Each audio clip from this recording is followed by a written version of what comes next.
What? Dad? Hello, Sam. You're still dead, aren't you? Yes, I am still dead. You, on the other hand, don't look so good. I hear you've been having a little marital trouble. I want a divorce. Oh, yeah? Well, today's your lucky day, kid. You're gonna get one. There's definitely something wrong with your son. Hey, Dad. My favorite son. Marriage is over. Not very surprised. Neither am I, really. Papa, are you okay? Yeah, everything's fine. Oh, jeez. Est-ce que tout va bien? Maybe these are flashbacks. Come this way.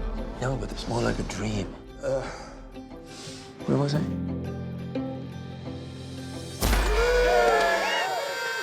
You're going crazy, old friend. Dead father and singing students aside, any changes in vision? Only when I'm really drunk. Samuel, do you have anyone you can talk to about what's happening with you? Apparently not.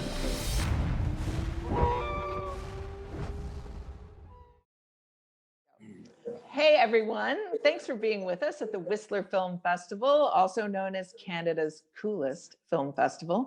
This year, its 97 films are online, available to audiences across Canada for the entire month of December. I'm Johanna Schneller, and I'm delighted to be here talking to the great Gabriel Byrne, winner of this year's Maverick Award, which is presented to an artist whose bold choices have led to some of the most dynamic, memorable, and beloved film moments of our time. Now, by the time he turned to acting at age 29, Gabriel Byrne had already lived many lives. He'd studied to be a priest, then turned to archaeology and linguistics at University College Dublin. He held several jobs, including archaeologist, cook, and teacher. And then, lucky us, he turned to acting, first on stage in Dublin, then on television, and then in 1981 on film as King Uther Pendragon in John Boorman's epic Excalibur. And that's where I first noticed you, Mr. Byrne, and I quickly began seeking out anything that you were in, which was easy to do. Gabriel Byrne's worked on indelible films with some of our greatest directors, the Coen brothers on Miller's Crossing, Jim Sheridan in The Name of the Father, Gillian Armstrong, Little Women, and thank God for a woman director there who knows that Friedrich Bahr is hot to a lot of the young women reading that book. And of course, The Usual Suspects, and recently Hereditary. Among his television work, Gabriel Byrne earned 2 Emmy nominations and a Golden Globe for his HBO series In Treatment, where I think you had more dialogue than any character ever on television.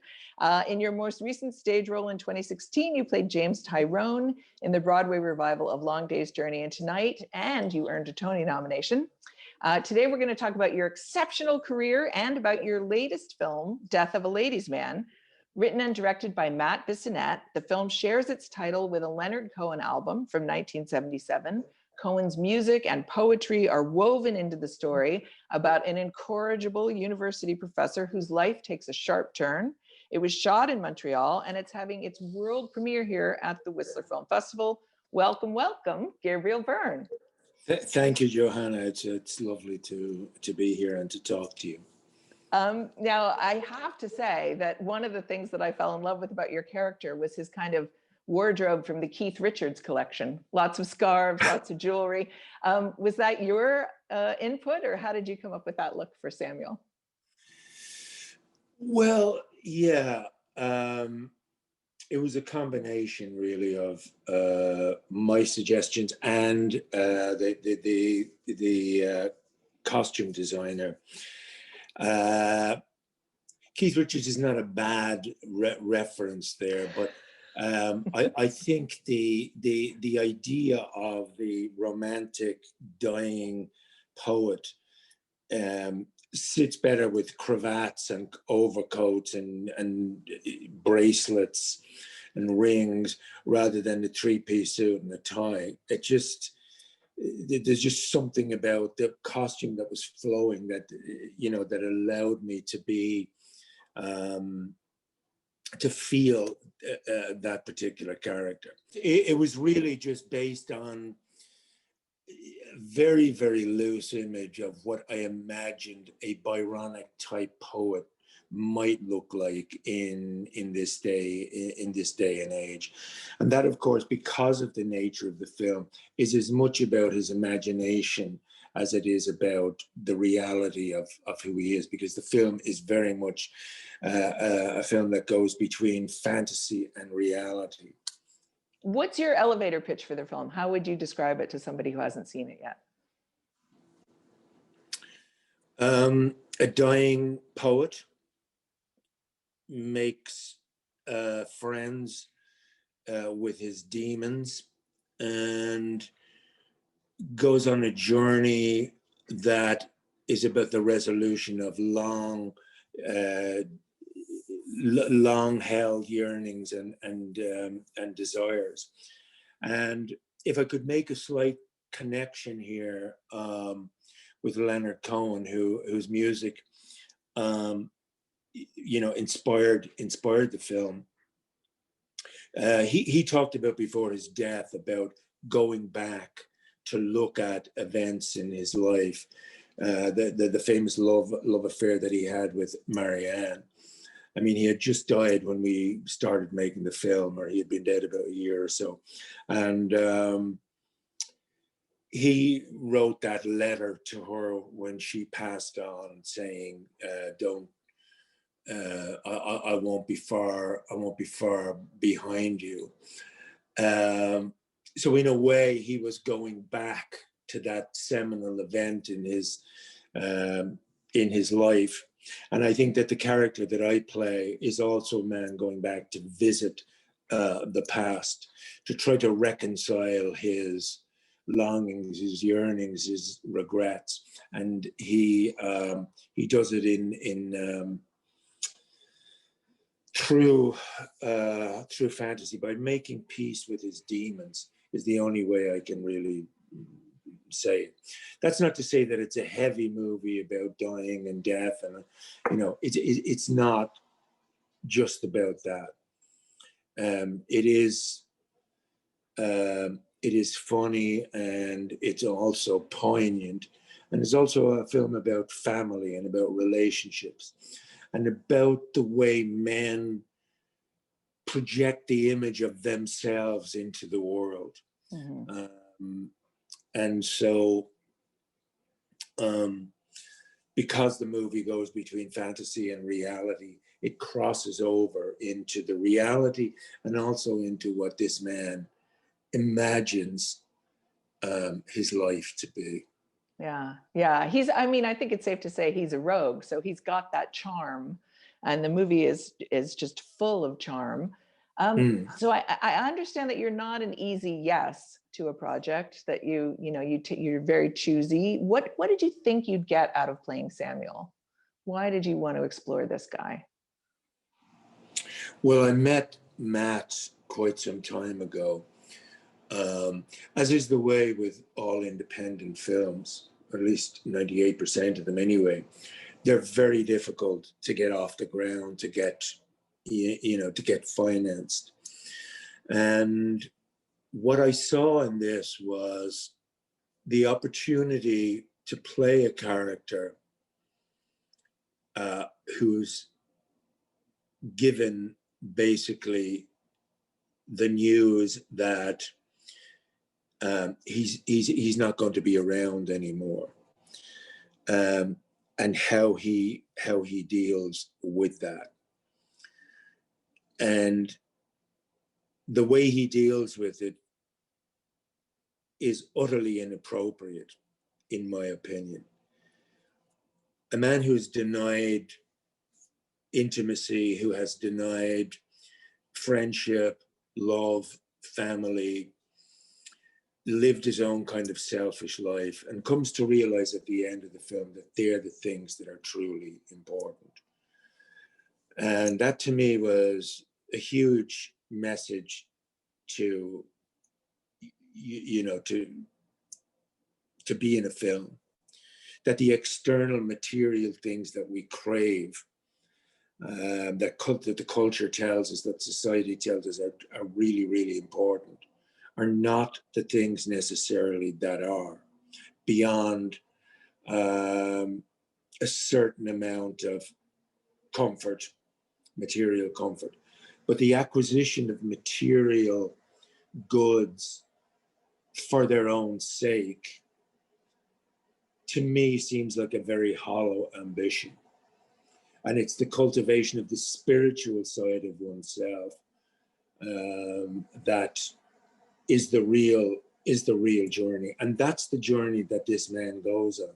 He goes on a spiritual journey, so that at the end of the journey, he becomes reconciled to the kind of man he is, the life that he's led, and the things that are truly, truly important, not just for him, but for all of us. Family, love, living in the present, dealing with regret, and realizing that one is human, and accepting that one did the best one could.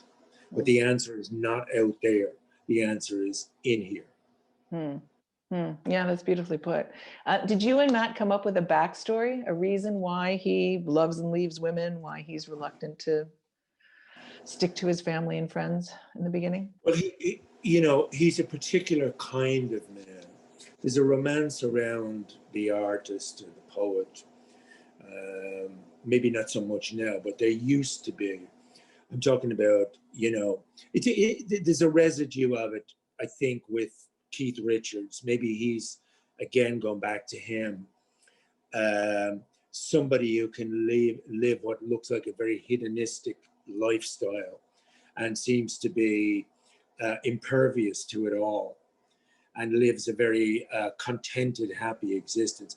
Well, Keith Richards belonged to a group of people, artists, who were regarded as romantic, and people envied them.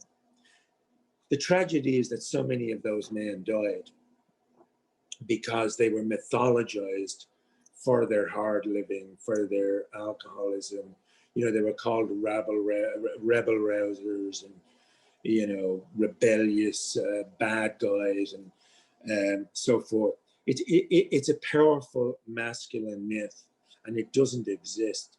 And if you choose to follow it, unless you're very, very, very lucky, it will destroy you. Okay, we're going to show a clip from the film, and I believe this is the first time that we meet Samuel's father. So let's watch that clip. Dad? Hello, Sam.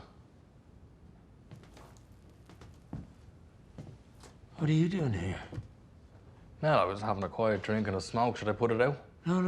Go on, enjoy the cancer. Can't hurt you now. You're still dead, aren't you? Yes, I am still dead. And no, I can't. Nice looking place you got here. Thanks. You, on the other hand, don't look so good. I know. I've been going through kind of a rough patch. Such is life. Tell me about it. I'll just wait till you shuffle off this mortal coil. Funny you should mention old Hamlet. He was visited by the ghost of his dead father as well. Or was he? Right. Aye. Here's the rub.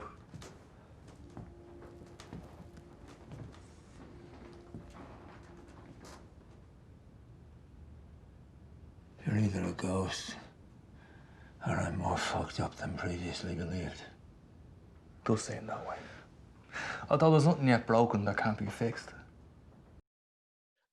Okay, that is an amazing example of somebody who knows how to play drunk, frankly. So what's the secret to drunk acting then? How do you manage it? Because so many people, it becomes a little bit of a caricature. You manage to keep it quite subtle. What are your actorly techniques that you employ in order to do that?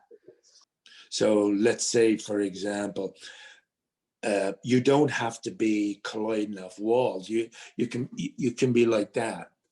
That that's enough to say you're drunk. Mm-hmm. If somebody says to you in the scene you're drunk, you're drunk. Somebody said to Alec Guinness once, "How do you play a king?" And he said, "Well, it's quite simple, really. You don't. Everybody else does." Mm-hmm. So if you walk in as the king and people do that, you're the king. Right. From the audience's point of view. When you're drunk, you don't have to do that much.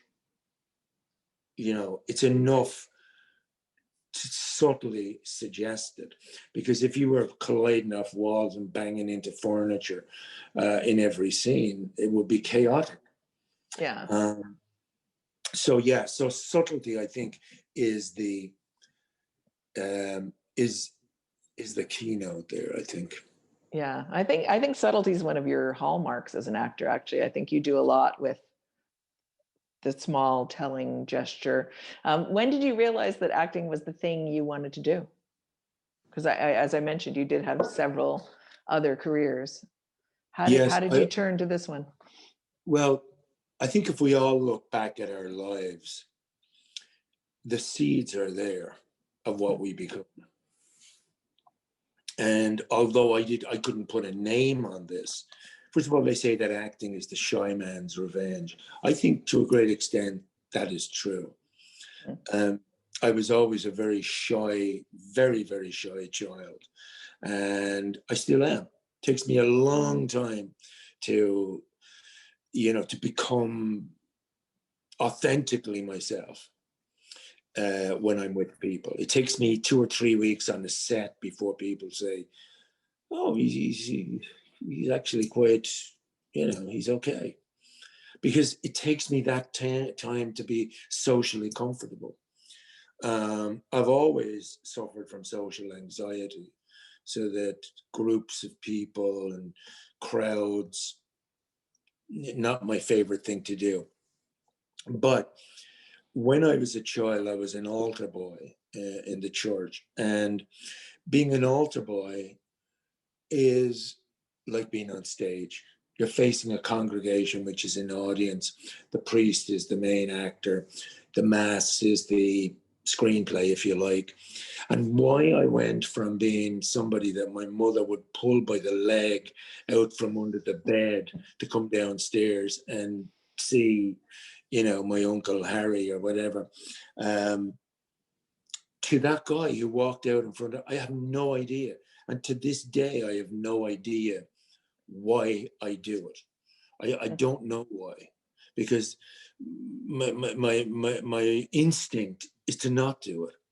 My instinct is to be quiet and away from people. And not that I'm not that I'm antisocial. I'm not.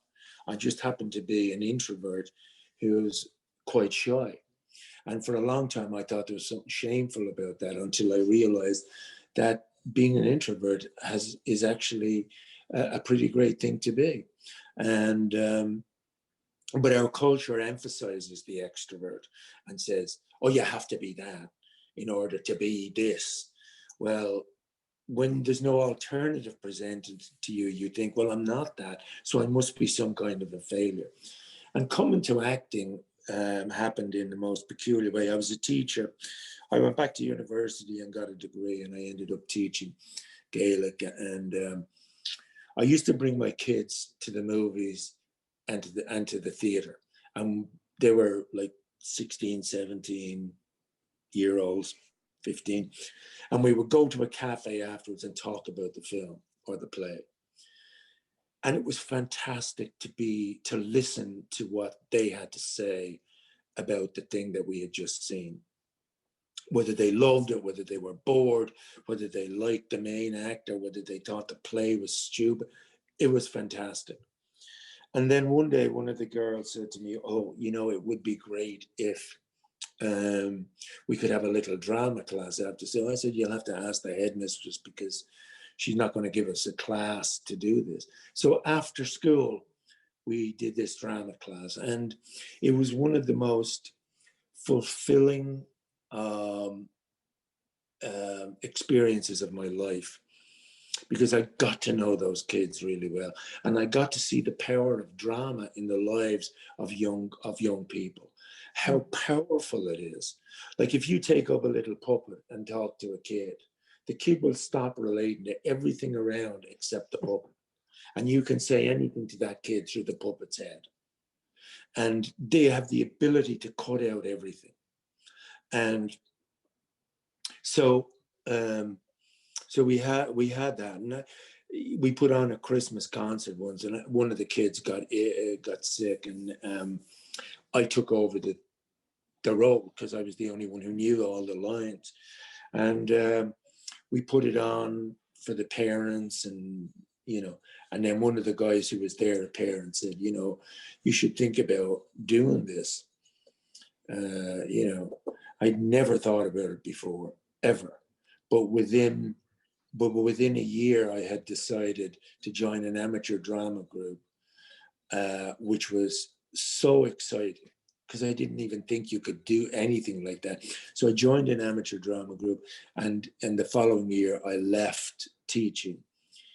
And on the day that I left, they gave me a clock that said in Gaelic, "Gonairi an Bohalat," which means "May the road rise before you." And we the teachers all went to the pub, and one of the teachers said to me, like, sometime during this hazy night, said to me, "You're making the biggest mistake of your life. Think about what you're giving up. You're giving up summer holidays. You're giving up employment for the next 30 years. You're giving up increments and grade A post and everything else.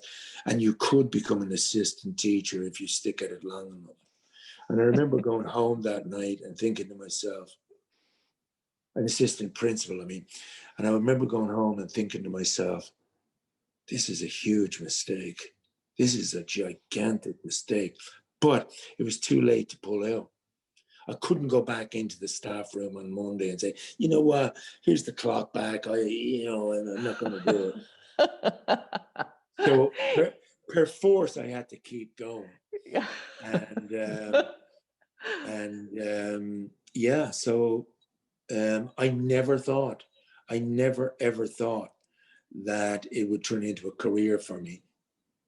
I never even thought I would visit America. I remember I had saved up all this money. By Wednesday, all my teachers' money was gone. I'd have to get a borrow from the next week. But finally, I got enough money to go. And I took a flight from Dublin to Miami. And my brother had said to me before that, make sure you tell us what it's like, because I'd like to go over there, but you have to tell us what America is like. Because America was like only somewhere we saw on television or in films. So I arrived at Miami, and I immediately went to the phone, and I called my brother, and he said, "So what's it like there?" And I said, "Well, it's amazing. There's all these people, and there's a check-in desk and the departure lounge, and there's all." He said, "You're in the bloody airport. Get out of the airport." So anyway, yeah. Well, so I love that we have a sick child in a school play to thank for your acting career. I think that's fantastic. Yes. Now, this film, it has some musical element. Have you done many musicals? And what was your reaction to realizing that you had a little bit of, sort of dancing and a little bit of a musical element in this movie to deal with? People who have two left feet are usually, treated with derision when they get up to dance. One of my nightmares growing up was what they used to call the ladies' choice, where all the women would be one side of the dance hall, and they would get one choice to men's 40. So the ladies' choice was nerve-wracking because all of the men feigned nonchalance, like or a lot of them would head out so that they wouldn't have to be there for the ladies' choice. And if the ladies' choice was a fast one, and if you were lucky enough to be asked to dance, then you had to, you had to show your wares on the dance floor. And I used to say, oh, please let it be a slow one. Not for the obvious reasons, but if it was a fast one, then I'd be forced to make a complete fool of myself on the dance floor. That never left me. So that when it came to, I did Camelot on Broadway because I had worked with Richard Burton and Richard Harris, who had both played the role. And they both said to me separately, if you get a chance to do Camelot, play King Arthur. So the chance came along and I played it. And I remember coming up for the rehearsal one day and the choreographer appeared. And she said, well, in the Maypole sequence, we're going to have everybody dancing, and you and Guinevere are going to lead the dance. I said, hold on for a second. You're going to have to learn some things here. Number one, people who have two left feet, I'm not in that category even. I'm in a subcategory to that. So you're going to have, so I sang with 100-piece orchestra, the New York Philharmonic. As somebody who's not a great singer, I kind of talked my way through it, but I was able to kind of fake it a bit. But the dancing was reduced to 2 steps, where Guinevere waltzed around me, and I think I put one foot that way and one foot the other way. So when Matthew came to me and said, look, we want a scene where you come out of that meeting and you come down the steps and there's going to be Leonard Cohen playing behind you and you're going to be doing it. I said, Matt, hold on for a second. I got to tell you here. So the result is in the film, and it's the very, very, very best I can do. And it's pathetic. That's fantastic. All right, we're going to look at another clip from the movie. This is you're out to lunch with your daughter, and you encounter a very unusual sight in the bar when you walk in. So let's take a look at that. Mother says you caught Linda with another man. What? Your mother knows? Of course she knows. God, I specifically told Leighton not to say anything. I'm surprised you remember anything you said to Leighton. There's no respect for frailty in this family. No respect for personal confidence whatsoever. Bienvenue. Oh, Jesus Christ almighty. Est-ce que tout va bien? Oh, yeah, you just get me surprised, that's all. Not to worry. Come this way. You sure you're okay? Yeah, everything's fine. Okay, so how did you process for yourself the fantastical nature of this film? Because I don't want to give away too much to the people who haven't seen it yet, but you know, he sees some visions in the course of this film, and for him, they're very real. So how did you embrace that part of the film? What did you bring to that, and what were you interested in about that? Well, I think that you have to look at, you know, what is the difference between fantasy and reality? What does it mean when you mistake one for the other? And I don't know if you've ever done any drugs, but I'll assume you haven't. But I'll just throw out, you know, what the effect of being on drugs might be. You hallucinate. You see things oftentimes that are not there. And they're a shock. But like anything else, the brain becomes kind of used to it. And the problem with the hallucinations for this man are they spring up unexpectedly. Like in that scene, for example, where you know, he sees the maitre d', the hostess, become something that she's not. But it's part of a deeper theme in the film, although it has a very pertinent role to play in the development of the character. It is also about what we perceive as real and what we don't, and the journey that this man is making in his life from a fake reality induced by his lifestyle and his drugs and his drinking, coming to terms with the real. By the end of the film, he has accepted his life, and yet the presence of his father is still there. And there are times, you know, even absolutely sober and drug free, where I can mistake fantasy for reality, kind of a lot, and we do. We sometimes in the smallest ways, we think, oh, that's not what I thought it was. It's actually something else. So again, it's a bit like the drunken thing. You can't overreact every time you see something. Then it just has to get bigger and bigger and bigger until the audience just say, no, we get it.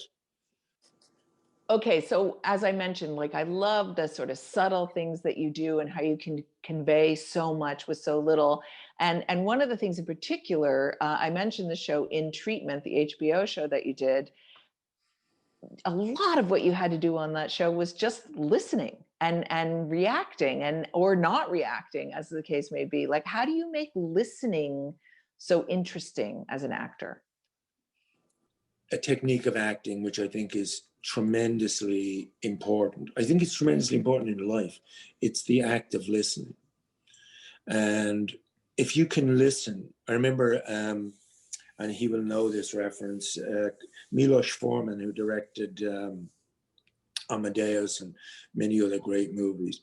He said, if an actor is listening in a scene, I can cut to them and boost the dramatic power of the scene instantly, because listening is a form of action. Somebody once said that listening, truly listening to somebody else, is a form of prayer. That's what they said. I mean, I wouldn't put it so grandly myself, but I had no idea how to play that role the night before I was going in to shoot it.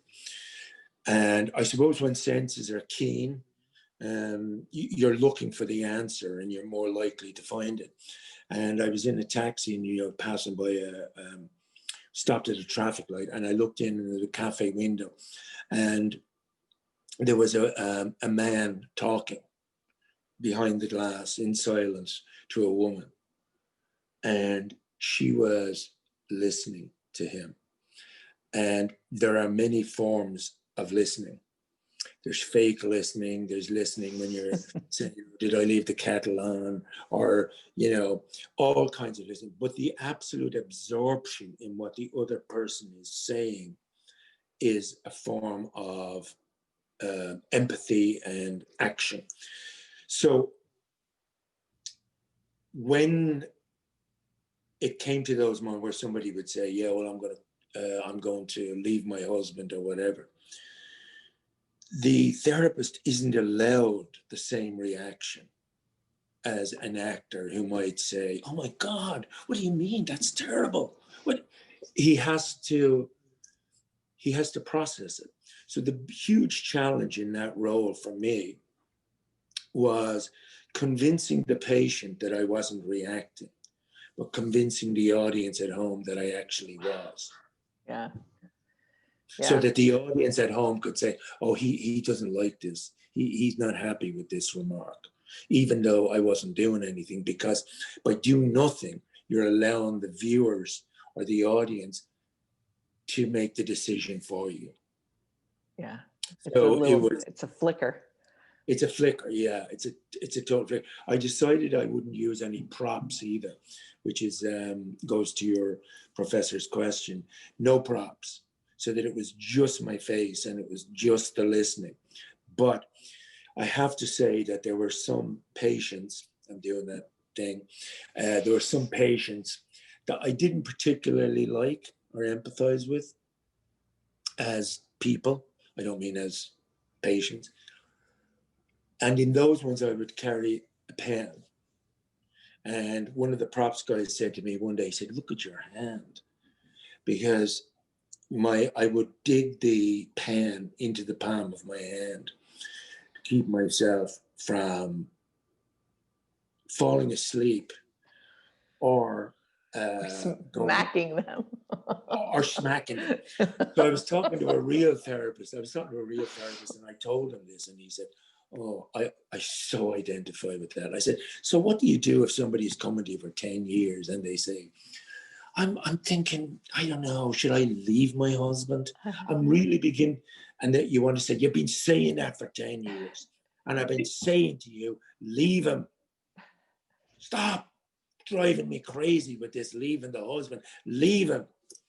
So he says, yes, that a great, like people tend to think, oh, therapy is all about the breakthrough moment and so forth. He said, a great deal of it is about the teasing out of moments that you think will lead to that particular moment, and then pulling across the curtain to let the person say, well, do you think you don't love your husband anymore?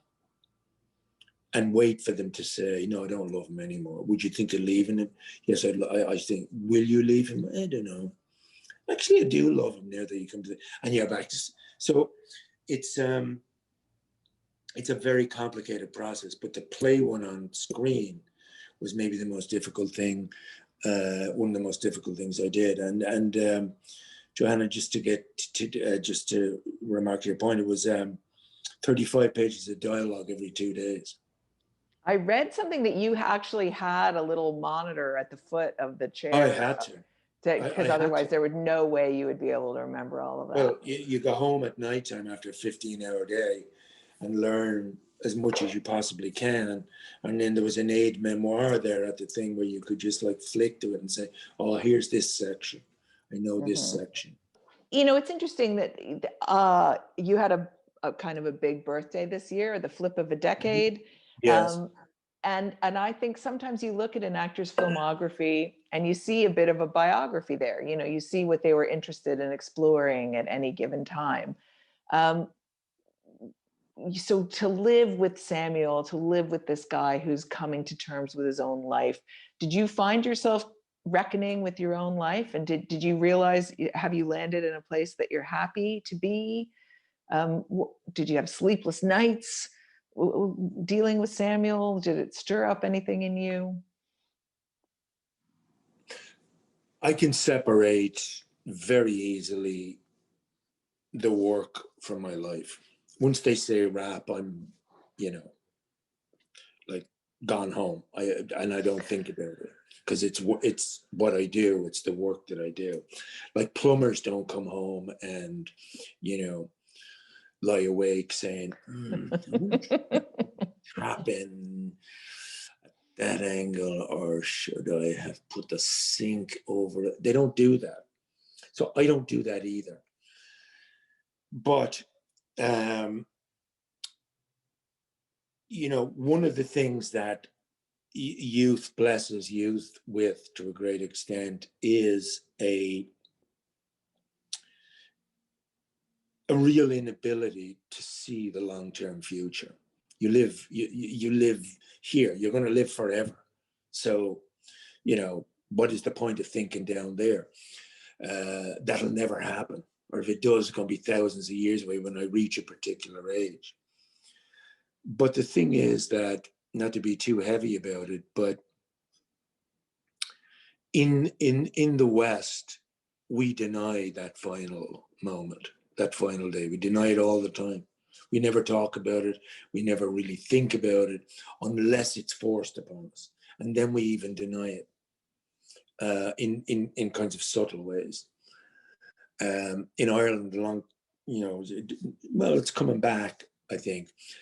There was a tradition of the wake, and the body was laid out in the kitchen on a table, and people came and looked at it. The purpose of doing that was to look at death and to say, that's what death is. So I carry into my life this image of what death is. As one gets older, that becomes more of a consideration. I won't say a preoccupation, because when I was in my late 20s, like a lot of people in my late 20s, I thought, I'm never going to reach 30. I'm going to die young. I'll never, it's a kind of, that's also a thing that runs in tandem with this thing. I'm going to live forever. I'm going to die before I'm 30. Everybody, I think, is subject to the 3 o'clock in the morning demons, you know, where you wake up and they start rattling the wardrobe and you start thinking about, oh my God, what happens if,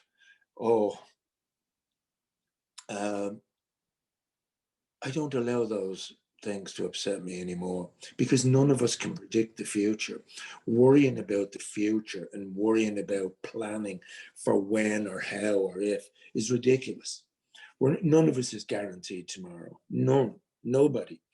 So there's an acceptance in that, and it brings about a calm to say that I don't know,